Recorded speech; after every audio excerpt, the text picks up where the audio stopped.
வந்தது தெரியும் போவது எங்கே வாசல் நமக்கே தெரியாது. வந்தவரெல்லாம் தங்கிவிட்டால் இந்த மண்ணில் நமக்கே இடமேது.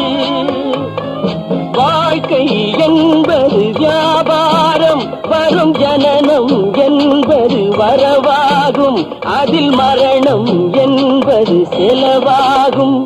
போனால் போகட்டும் போடா, போனால் போகட்டும் போடா. இந்த பூமியில் நிலையாய் வாழ்ந்தவர் யாரடா? போனால் போகட்டும் போடா.